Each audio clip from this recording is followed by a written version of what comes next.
बिस्मिल्लाहिर्रहमानिर्रहीम। अस्सलामु अलैकुम वरहमतुल्लाहि वबरकातुहू। मोअज़्ज़िज़ हाज़रीन इकराम, बुज़ुर्गान कौम और मिल्लत, पसे पर्दा बैठ कर सुनने वाली मेरी इज़्ज़तदार माँ और बहनों, गयूर नौजवान साथियों, मजलिस इत्तेहादुल मुस्लिमीन के रुकन असम्बली व आमदार धूलिया जनाब फारूक शाह साहब, शहर सदर जनाब मुख्तार बिल्डर साहब,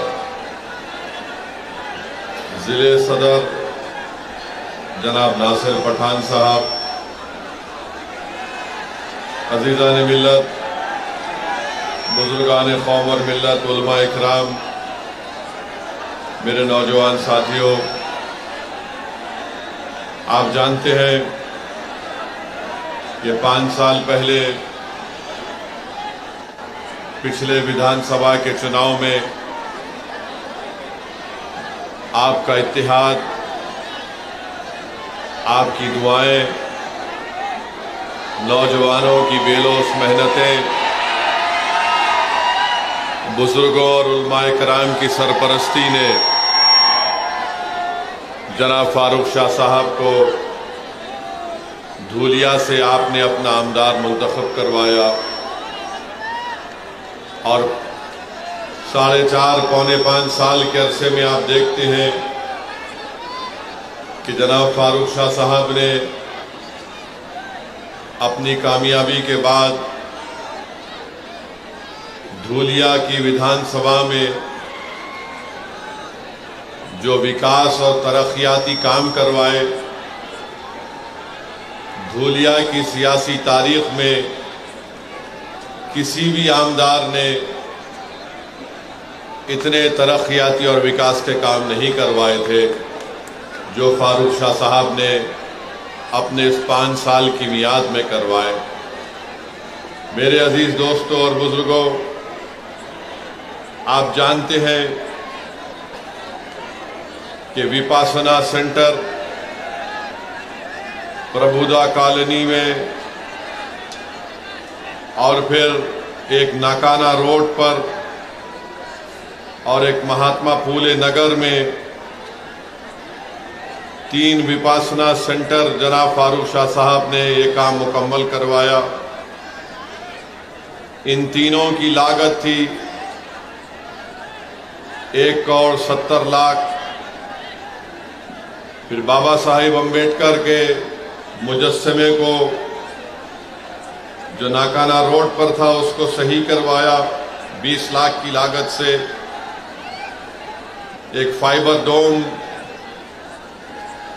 की तामीर करवाई कैथोलिक सेमेट्री 12 पत्थर में 25 लाख की लागत से। अंसार नगर में रिजर्वायर बनाया गया 1 करोड़ 30 लाख की लागत से। ऑक्सीजन का प्लांट लगाया गया 80 लाख की लागत से ओल्ड सिविल हॉस्पिटल में। 100 बेड का एक मैटरनिटी वार्ड धूलिया के गवर्नमेंट अस्पताल में 3 करोड़ की लागत से बनवाया। फॉरेस्ट डिपार्टमेंट की बिल्डिंग बनाई गई 14 करोड़ की लागत से। आरटीओ की नई बिल्डिंग 10 करोड़ की लागत से। आदिवासी प्रोजेक्ट की ऑफिस की बिल्डिंग 6 करोड़ 40 लाख की लागत से बनाई गई। आदिवासी बच्चों के लिए स्टूडेंट हॉस्टल 8 करोड़ की लागत से बनाया गया। एडमिनिस्ट्रेटिव वर्कशॉप एपी इंस्टीट्यूशन का 14 करोड़ की लागत से बनाया गया। एकवीरा देवी टेम्पल की खूबसूरती का काम करवाया गया 3 करोड़ की लागत से। महर्षि Dada Saheb Rawal government technical college की लाइब्रेरी बिल्डिंग और बाउंड्री वॉल बनाई गई 12 करोड़ की लागत से। फिर श्री भाऊ साहब मेडिकल कॉलेज के रेजिडेंट ऑफिसर का घर बनाया गया 12 करोड़ की लागत से। पुलिस हेडक्वार्टर में शहीदों का एक मेमोरियल और रोड बनाई गई 6 करोड़ की लागत से। एडिशनल डिस्ट्रिक्ट हॉस्पिटल बनाया गया 9 करोड़ की लागत से। फिर धूलिया की जेल को बनाया गया 2 करोड़ की लागत से बिल्डिंग को। फिर मेन एडमिनिस्ट्रेटिव बिल्डिंग करीब 47 करोड़ की लागत से। फिर डिग्री क्लासरूम बनाई गई भाऊ साहब गवर्नमेंट मेडिकल कॉलेज में 7 करोड़ की लागत से। मेडिकल कॉलेज में लाइब्रेरी बनाया गया, पानी की टांकी बनाई गई और पोस्टमार्टम करने की बिल्डिंग करीब 15 करोड़ 30 लाख की लागत से। फायर स्टेशन MIDC धूलिया में बनाया गया 16 करोड़ की लागत से। पानी की सप्लाई MIDC धूलिया में 37 करोड़ की लागत से काम मुकम्मल हुआ। अक़लियतों के इलाकों में कब्रिस्तान जो की दीवार मुगलई कब्रिस्तान है उसको बनाया गया। फिर अंसार नगर का रिजर्वायर बनाया गया। एम्यूजमेंट पार्क सर्वे नंबर 436 में 5 करोड़ की लागत से बनाया गया। बड़ा मोमिन कब्रिस्तान की दीवार बनाई गई 50 लाख की लागत से, 1 करोड़ की लागत से। फिर अनजान शाह दरगाह और कब्रिस्तान में 2 करोड़ की लागत से काम करवाया गया। 40 गांव रोड पर कब्रिस्तान की दीवार 75 लाख से बनाई गई। सीमेंट रोड, वजदाई रोड, कसबवाड़ा मस्जिद आगरा रोड पर 11 करोड़ की लागत से बनाई गई। फिर एक चौरस्ता बनाया गया यूनिटी सर्कल इत्तेहाद के नाम पर 30 लाख की लागत से। फिर कंपाउंड वॉल बनाई गई फकीर समाज पंचमंडल कब्रिस्तान में 30 लाख की लागत से। फिर पानी की सहूलतें दरगाह सोनगीर में बनाई गई। कब्रिस्तान की दीवार और रोड बनाई गई। मुराना पीर नेर में स्ट्रीट लाइट डाली गई। पानी का इंतजाम किया गया। धूलिया सोनगीर जिंदा मदरसा दरगाह के पास तो मुख्तलिफ काम जनाब फारूक शाह साहब ने करोड़ों रुपए के काम पूरे धूलिया में करवाए। अब आपके सामने ये है कि एक शख्स को जो धूलिया की आवाम ने अपना आमदार बनाया, आपके सामने बीजेपी का उम्मीदवार है, आपके सामने उद्धव ठाकरे का उम्मीदवार है और आपके सामने एक और उम्मीदवार है जिसका काम सिर्फ आपके इत्तेहाद को कमजोर करना है। मैं जानना चाहता हूं और मुझे यकीन है कि धूलिया की आवाम जो 5 साल में फारूक शाह ने डेवलपमेंट के काम करवाए, अब बीजेपी के उम्मीदवार के बारे में मुझे कोई बता रहे थे कि वो ये पुकार कर कह रहा है कि मैं मस्जिदों को ऐसा कर दूंगा। वो पुकार कर कह रहा है कि मुझे इनके वोट की जरूरत नहीं है। क्या क्या अनाप शनाप बीजेपी का कैंडिडेट बक रहा है। फिर उसके बाद जो आप देखें कि शिवसेना उद्धव ठाकरे का कैंडिडेट है, माशाल्लाह वो किसी एक जगह टिकने वाले नहीं है।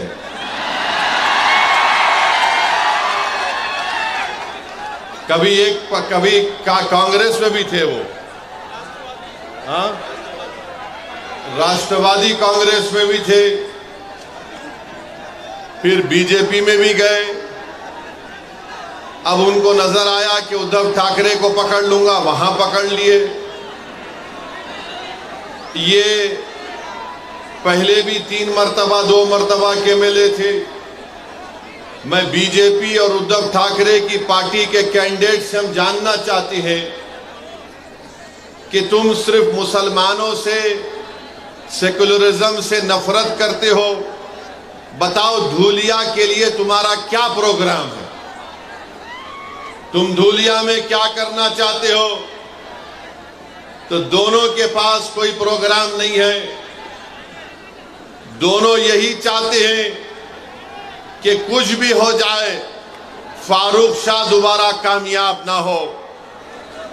इनको एक ही चीज, रातों की नींद इनको हराम कर दी कि 5 साल में फारूक शाह ने कैसे इतने करोड़ों रुपए के काम मंजूर करवा कर लाया। जो काम आज उद्धव ठाकरे का जो उम्मीदवार है वो 3 मर्तबा कामदार है, मगर वो कुछ काम नहीं कराया। आज जो बीजेपी का उम्मीदवार है वो तो सिर्फ नफरत की बात करता है, वो तो सिर्फ दिलों को तोड़ने की बात करता है। उसके पास जनता के विकास के लिए, धूलिया की तरक्की के लिए कोई बात उनके जबान पर नहीं आती। 5 साल में इस शहर में, इस विधानसभा में अमन रहा। यहां पर हिंदू मुसलमान के झगड़े नहीं हुए। यहां पर दलितों पर उनको इंसाफ दिलाने की फारूक शाह ने पूरी कोशिश की। आदिवासियों को उनका मुकाम दिलाने के लिए फारूक शाह ने मेहनतें की।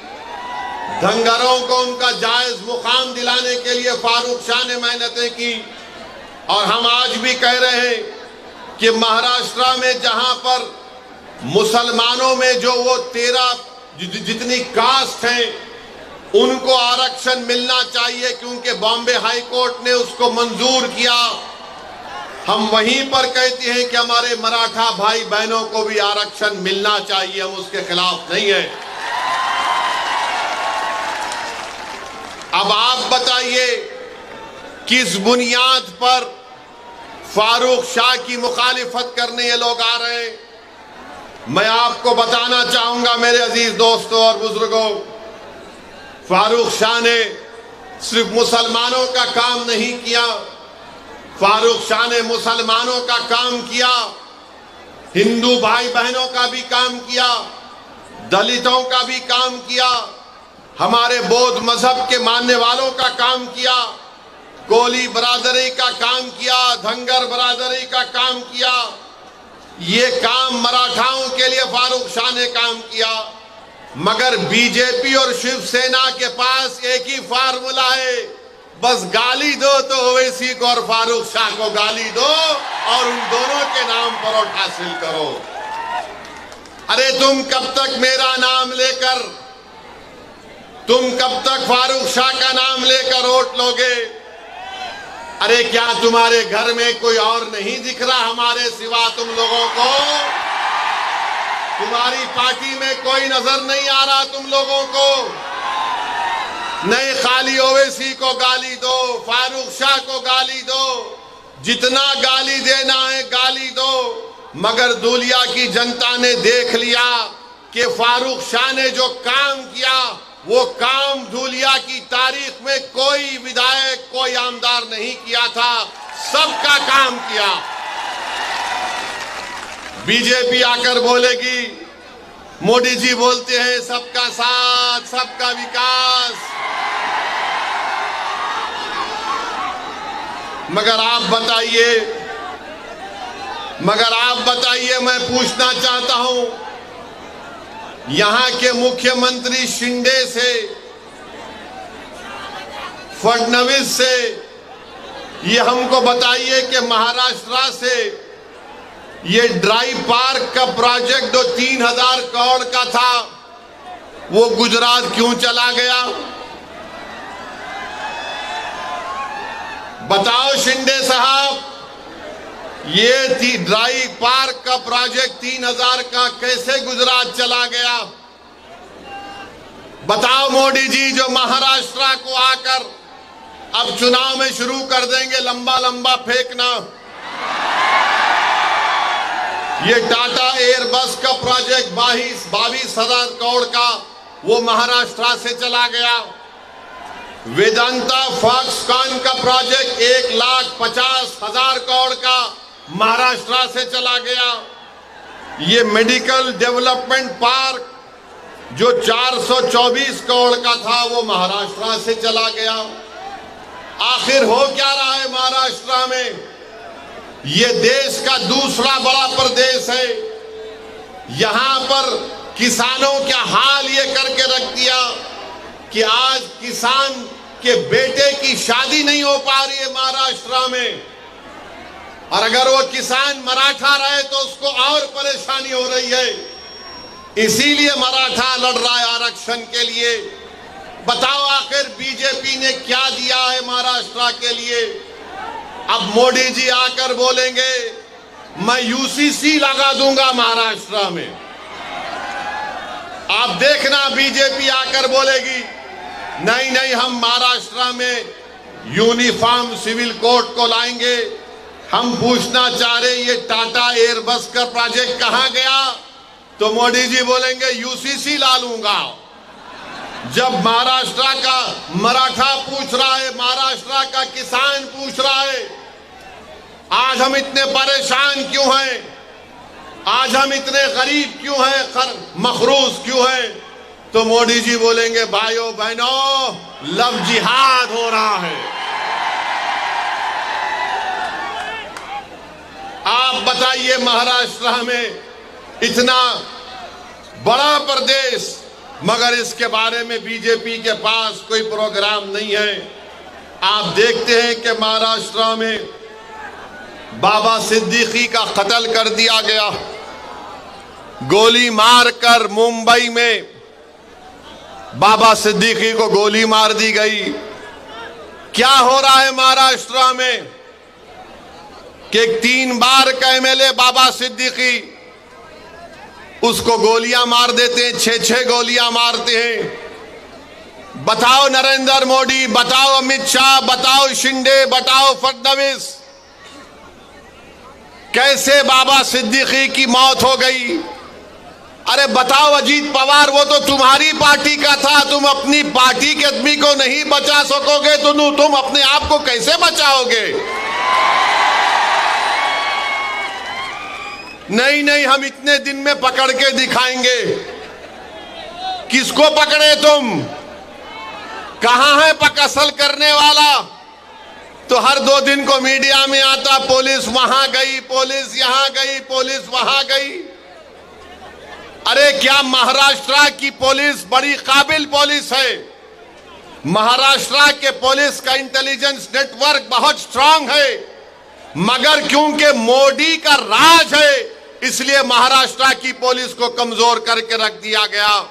और इसी कमजोरी की वजह से आज आप देखते हैं कि जुल्म पे जुल्म हो रहा है, जुल्म पे जुल्म हो रहा है। बाबा सिद्दीकी को क्यों मारा गया? किसी के पास जवाब नहीं है। कोई बोलता है कोई जेल में बैठा है उसने मार दिया, कोई बोलता है नहीं वो फुला झगड़ा था उसने मार दिया। अरे सवाल ये पैदा होता है कि मारने वाले के पीछे दिमाग किसका है? वो दिमाग कौन है? तो बोलेंगे नहीं नहीं हम देख रहे हैं, कोशिश कर रहे हैं। मेरे अजीज दोस्तों और बुजुर्गों, महाराष्ट्र में कोई एक उठ के बोलता है बीजेपी का नेता मैं मस्जिद में घुस के मारूंगा। अब आप बताइए, उस पे केस तो बुक हो गया, मगर बोल रहा है मस्जिद में घुस के मारूंगा। आखिर महाराष्ट्र में इतनी छूट कैसे मिल गई इन लोगों को कि कोई एक समुदाय के मजहबी जगह के बारे में कहता है कि मैं मस्जिद में घुस के मारूंगा? आखिर क्या करना चाहते हैं महाराष्ट्र को ये लोग? क्या यहां पर आप दंगे कराना चाहते हैं मोदी जी?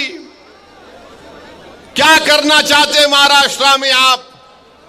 फिर कोल्हापुर की मस्जिद की बेहुरमती कर दी गई। आखिर क्या हुआ वहां पर? कौन है उसके पीछे? फिर आप ये भी देखते हैं कि कोई एक फुला शख्स है, उन्होंने रसूलुल्लाह सल्लल्लाहु अलैहि वसल्लम की शान में गुस्ताखी करने की कोशिश की। उनके बाजू खड़े हो जाते हैं शिंदे और बोलते मैं इनके साथ हूं। अरे आप उनके साथ हैं या महाराष्ट्र के जनता और भारत के संविधान के साथ हैं? बताओ शिंदे। कोई खड़े होकर अनाप शनाप बकता है, कानून उसके ताल्लुक से कहता है कि किसी को भी इजाजत नहीं है कि वो किसी मजहब के बारे में अनाप शनाप बके। और सारी दुनिया जानती है कि इस्लाम के मानने वालों के लिए प्रॉफेट मोहम्मद सल्लल्लाहु अलैहि वसल्लम हमारे जिस्म से अगर पूरा खून भी निकल जाए तो हमारे लिए कम है। वो है हमारे लिए प्रॉफेट मोहम्मद सल्लल्लाहु अलैहि वसल्लम। मगर कोई एक्शन नहीं लिए, खाली एक रस्मी केस बुक कर दिए और बोले नहीं केस बुक हो गया। जो मजलिस को बी टीम बोलते, कोल्हापुर का एमपी उनकी बहू ने विड्रा कर लिया, शिंदे को नमस्ते कर लिया।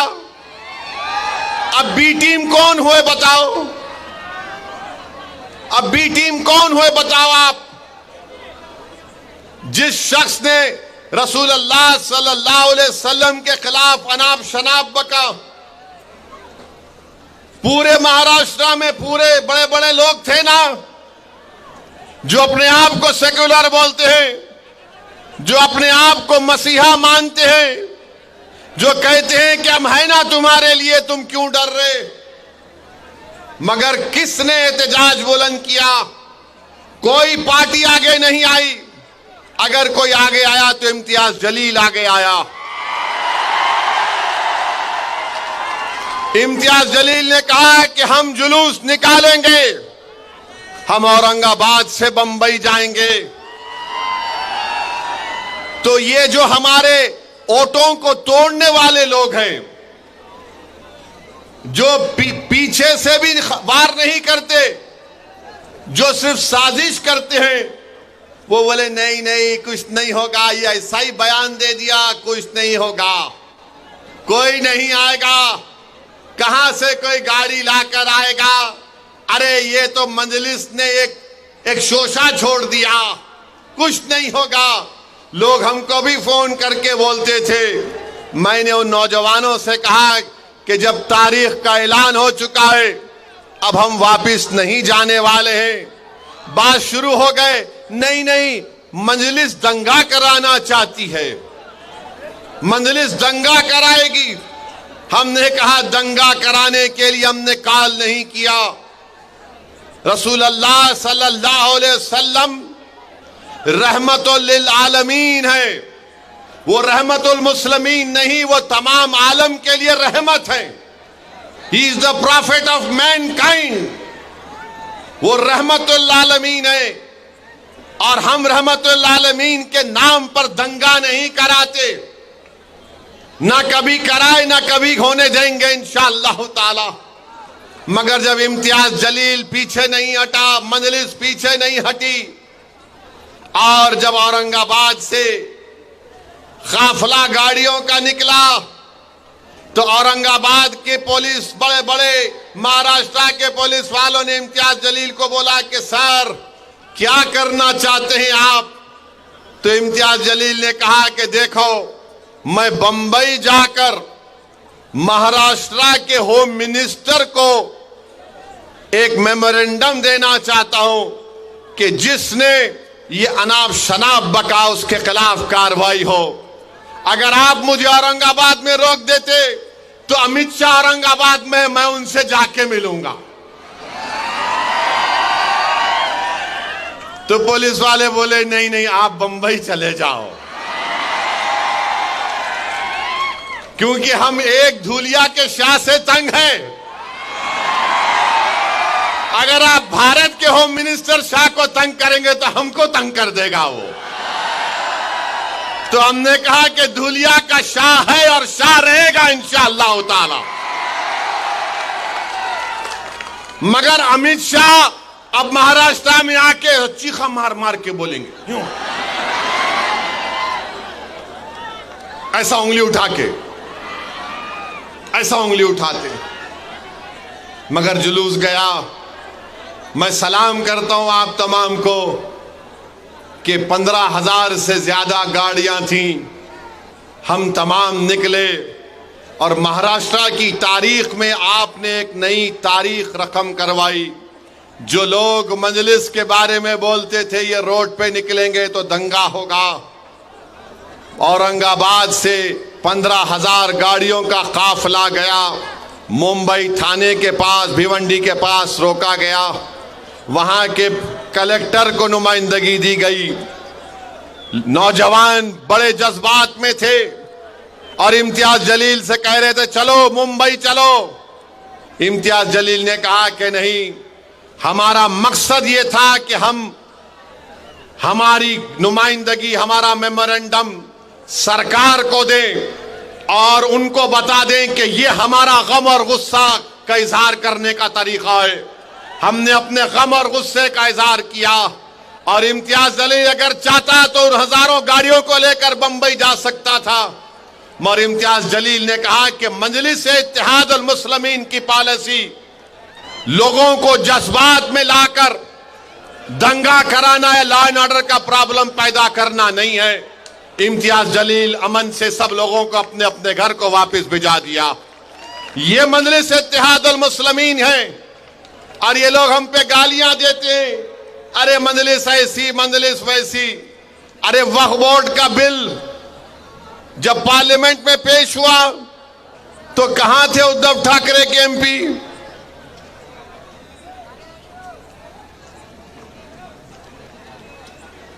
मेरे भाई, जब वक्फ को खत्म करने का बिल पार्लियामेंट में पेश हुआ, उद्धव ठाकरे के एमपी तो नहीं थे।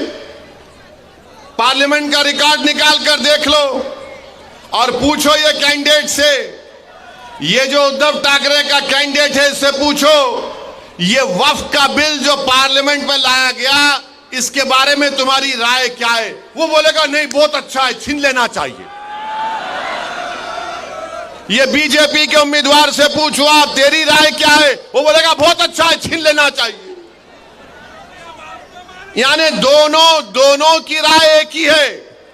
मुझे कोई बता रहे थे कि उद्धव ठाकरे का जो कैंडिडेट है, जब आरएसएस के मोहन भागवत उनके घर पे गए थे, मोहन भागवत उद्धव ठाकरे के कैंडिडेट के घर पे जाके चाय नहीं बल्कि अच्छा खासा बैठकर आए। अब आप बताइए, हमको इल्जाम लगाते हम बी टीम है, ये बीजेपी के उम्मीदवार साहब हैं, अभी चुनाव लड़ रहे, एक से एक बात करते हैं, अनाप शनाप बकते हैं। मकसद क्या है कि इलेक्शन को हिंदू मुस्लिम बना दो, धूलिया की गरीब जनता की बात ना हो, मराठा रिजर्वेशन पे बात ना हो। तुमने धंगरों को जो धोखा दिया एसटी में डालकर, चुनाव के बाद देखना वो कोर्ट स्टे लगा देगी उस पर। इन दोनों का मकसद एक ही है कि हिंदू मुस्लिम का इलेक्शन करा दो, उसके बाद देखा जाएगा। मुझे यकीन है कि यहां की जनता ना बीजेपी को इसमें कामयाब होने देगी, ना उद्धव ठाकरे के कैंडिडेट को इसमें कामयाब होने देगी। चुनाव होगा तो ये काम फारूक शाह ने किया, बताओ तुम क्या करना चाहते हो?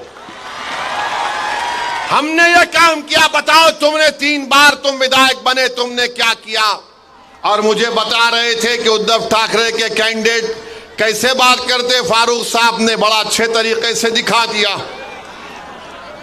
अरे आप अंदाजा लगाइए, कोल्हापुर की मस्जिद में जब बेहरमती की गई तो यहां से निकलकर आमदार साहब फारूक शाह साहब वहां पर गए और फिर यहां पर धूलिया में एक पुरअमन बंद का भी एहतजाज किया गया था। मेरे अजीज दोस्तों और बुजुर्गों, मैं आपको ये बताना चाह रहा हूं कि महाराष्ट्र की विधानसभा में हर समुदाय का एक आमदार है। मराठाओं के भी आमदार है,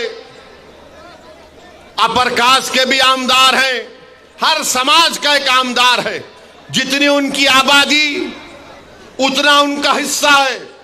मगर महाराष्ट्र की विधानसभा में अगर एक समुदाय है जिसकी आबादी के मुताबिक उनका आमदार नहीं है तो वो मुसलमान बिरादरी। आपको मालूम कि 1990 में 10% मुसलमान महाराष्ट्र की विधानसभा में जीत कर जाते थे। आज 2019 में सिर्फ 5% जीत कर गए।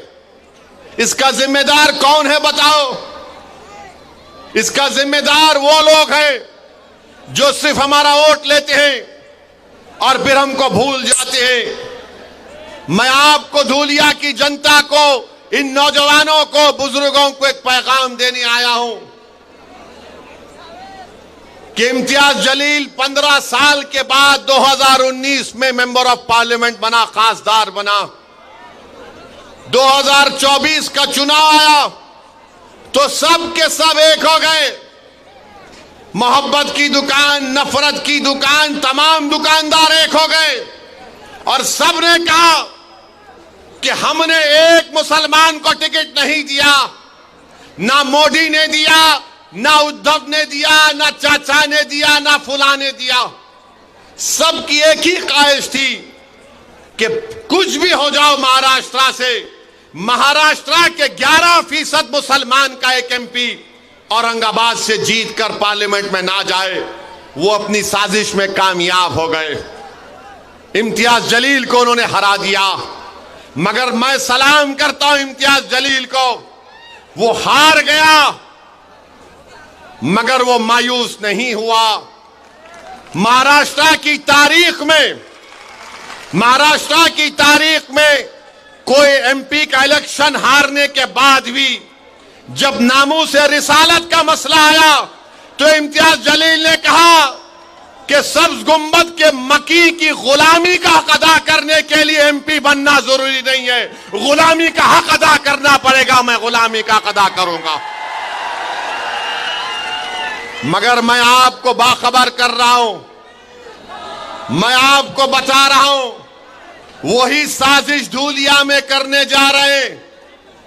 जिस तरह इम्तियाज जलील को हराया गया पार्लियामेंट के इलेक्शन में, उसी तरह की साजिश धूलिया में करना चाहते हैं और यही चाहते हैं कि फारूक ना बने। मगर मुझे यकीन है कि धूलिया के हमारे हिंदू भाई, दंगर भाई, दलित भाई, आदिवासी भाई, मराठा समाज के लोग बीजेपी और आरएसएस और उद्धव ठाकरे को इस साजिश में कामयाब होने नहीं देंगे इंशाअल्लाह ताला। क्या आप इनको कामयाब होने देंगे? क्या आप इनको कामयाब होने देंगे? जिस तरह इम्तियाज जलील के खिलाफ साजिश की गई थी पार्लियामेंट में, क्या आप इनको हराएंगे या आप उनको कामयाब करेंगे? आप उनको नाकाम करेंगे? कितने लोग उनको नाकाम करेंगे? हाथ उठाओ। बिल्डिंग पर भी खड़े हुए लोग हाथ उठाओ। आप 20 तारीख को उनको हराएंगे, फारूक शाह को कामयाब करेंगे, आप नफरत का खात्मा करेंगे, आप धूलिया को कामयाब करेंगे, तो फारूक शाह की कामयाबी धूलिया की कामयाबी होगी इंशाअल्लाह ताला। और याद रखो नौजवानों, 20 तारीख आते आते बहुत से हजरत इबलीस के साथी आने वाले हैं। बहुत से साथी आने वाले हजरत इबलीस के, खबीस के साथी आएंगे, आके बोलेंगे एक जीत गया तो क्या होता, बोलेंगे एक दो जीत गए तो क्या होता। तो उनको आप बोलना, हमारा एक ही है भारत की पार्लियामेंट में, पूरों पे भारी है, पूरों पे अल्हम्दुलिल्लाह। ये एक फारूक है, एक नहीं बल्कि अब के बहुत कामयाब होंगे इंशाअल्लाह ताला मजलिस के। मगर ये लोग आएंगे, आके आपके कान में जैसा इबलीस थूकता, ऐसा नहीं, ऐसा हो सकता क्या, देखिए ये मैथमेटिक्स ऐसा है, ये इतना, ये इतना, ये इतना, ये इतना। फिर बाज आके बोलेंगे तेरे को कितना चाहिए बोल देता हूं। बहुत लालच देंगे। अगर लालच दे रहे तो ले लो, मिठाई खा लो, मगर 20 तारीख को डकार लेकर बोलना नाम तो पतंग पे ही पड़ेगा बटन। कोई बात नहीं, मिठाई खा लो, मीठा खाना अच्छा है, बुरी बात नहीं है। मिठाई खाओ, क्या क्या खिलाते खाओ, मगर याद रखो तुमको 20 तारीख को पतंग को ही बटन दबाना है। तुमको जिस तरह इम्तियाज जलील को धोखा देकर शिकस्त दी गई, उसका जमहूरी तरीके से आपको यहां पर संविधान के दायरे में रहकर बदला लेना है। और फारूक शाह माशाअल्लाह बड़े काबिल हैं। मैं आज तक नहीं समझ पाया कि 5 साल में कितने 500 करोड़ लाया, 1300 करोड़। ये कौन सा वजीफा फारूक शाह पढ़ के आते नहीं मालूम। 1300 करोड़ खाली 5 साल में। ये क्या नाम है ये उद्धव ठाकरे कैंडिडेट का?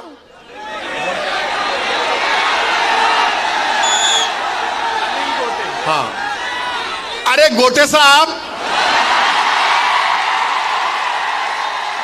ये तीन बार के एमपी, तुम 3 बार के आमदार हो, तुम 13 करोड़ का काम नहीं करा यहां पर। 3 बार का आमदार है, 13 करोड़ के काम नहीं कराए धुलिया के विकास के लिए। फारूक शाह 5 साल में 1300 करोड़ करा दिए। अब बीजेपी के उम्मीदवार है, अब उन्होंने तो खाली गाली दे रहे मेरे को, ये ऐसा वो ऐसा, वक्फ का हम वो ले लेंगे, हम मस्जिद ले लेंगे, हम कब्रस्तान ले लेंगे, हम खानखा ले लेंगे, हम फुला ले लेंगे। अरे भाई साहब, आप क्या क्या लेना चाहते, क्या क्या लेना चाहते आप? याद रखो, हम भी ले सकते तुम्हारी, याद रखो। हाँ, 20 तारीख को हम लेंगे। क्या लेंगे वो तुमको मालूम। 20 तारीख को हम लेंगे। क्या लेंगे? धुलिया की सीट फारूक शाह के लिए लेंगे इंशाअल्लाह ताला। अरे कोई बात है, मैं बीजेपी का हूं, मैं ये ले लूंगा, मैं वो ले लूंगा। अरे आप क्या बादशाह सलामत है, उंगली रखते कि मेरी हो जाती। अब वक्फ बिल का बोल रहे हम मस्जिद ले लेंगे।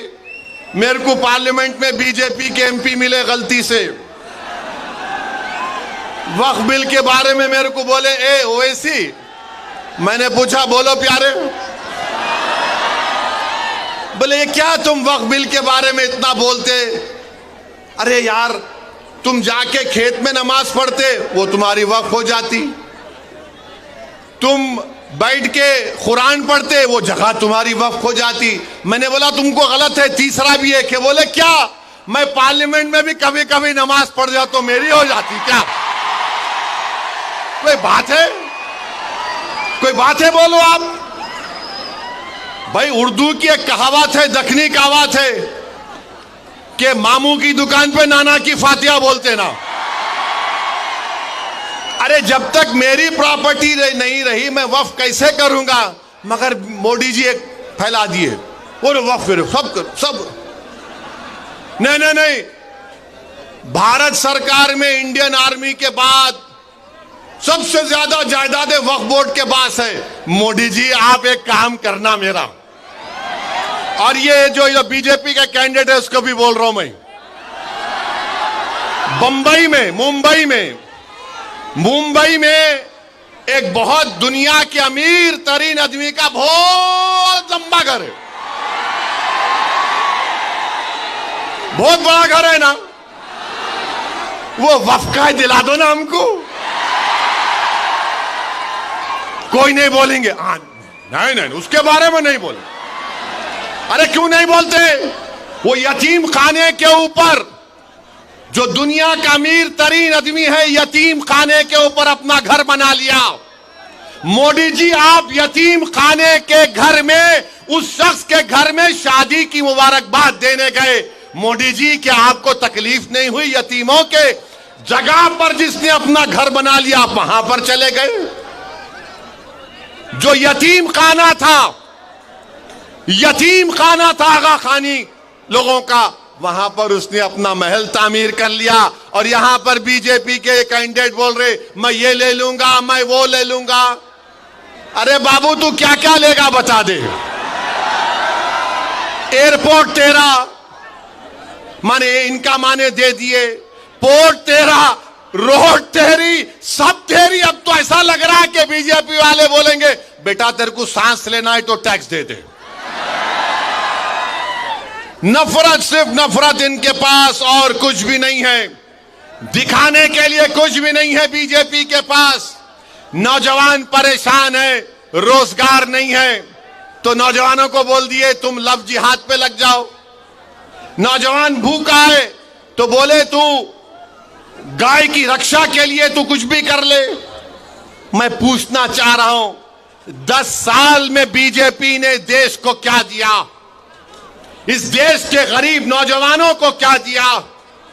इस देश के किसानों को क्या दिया? कुछ भी नहीं दिया। क्या दिया?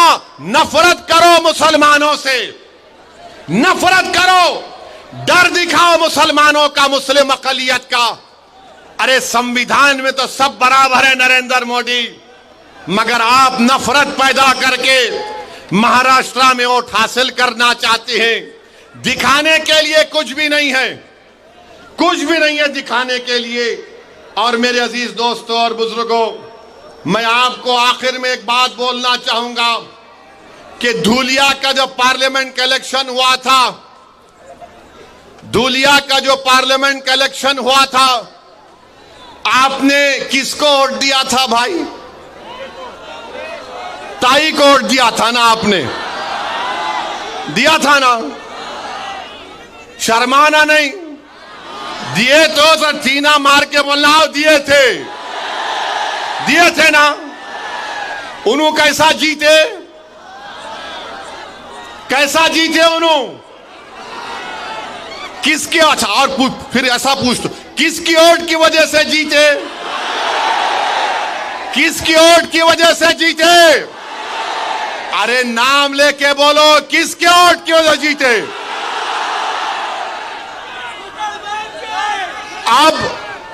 अब आप क्या करेंगे ये विधानसभा के चुनाव में? किसको वोट देंगे? किसको वोट देंगे? क्या किसको वोट देंगे? कौन से निशान पे बटन दबाएंगे? कौन से निशान पे बटन दबाएंगे? डरेंगे तो नहीं, हिम्मत तो नहीं हारेंगे, कहीं मोदी से नहीं डरेंगे, कहीं डर जाएंगे तो नहीं ठाकरे से। किससे डरेंगे फिर? किससे डरोगे? हिम्मत बुलंद रखोगे? 20 तारीख को बटन दबेगा पतंग पर, बटन दबेगा पतंग पर। अभी आधी बात बोला, 17 को फिर आ रहा हूं तंग करने इसको। अभी खत्म नहीं हुआ। हाँ, इनको बोलूं, उनका बेटा बोल रहा फारूक शाह को बाजू खड़ा करो। इन्हों बहुत ज्यादा ही खड़े हो गए। इन्हों 5 साल में इतना काम कराए कि वो बेचारे दोनों उद्धव ठाकरे का और बीजेपी का सोच रहे अब क्या जवाब देंगे।